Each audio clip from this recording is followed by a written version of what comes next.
we're going to kind of maybe look, and what we might suspect if we saw it real dominant in those other positions is that it would be prominent in the hands and knees position, okay?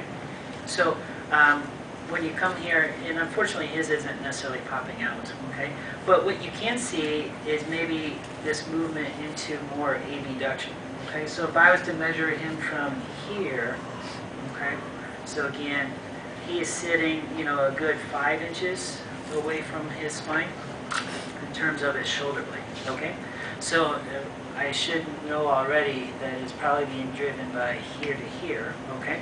But again, we're going to come back to levator. So in essence, if the scapula are abducted, that could be more pull on the neck. In this position here, we might see it become more prominent. What we're going to do is have him relax here a little bit.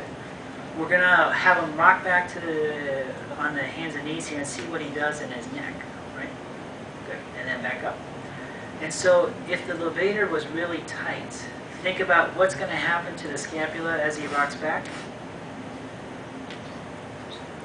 They're going to go into upper rotation because now our arms are over our head.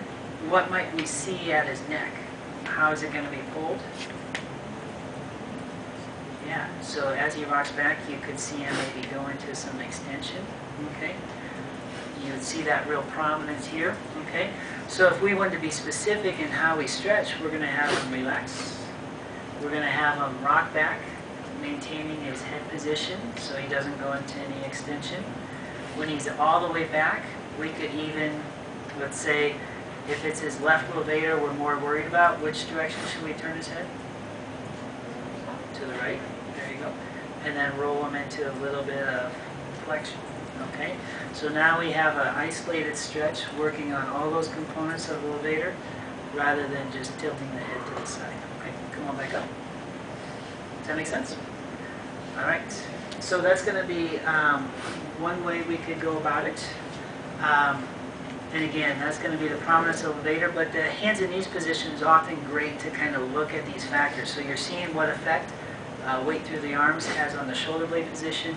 You're seeing what's working. We talked a little bit about intrinsic extensors versus extrinsic, right? So we would like to see these muscles being dominant in terms of his extensors of his head. He's going to get better control if that's the case, rather than these extrinsic ones, okay? If we wanted to, we could even watch him look up here for us, and then back down. And so sometimes you can even look at what he's firing. So again, we might look at these muscles. Go ahead and raise up again, okay? And then back down.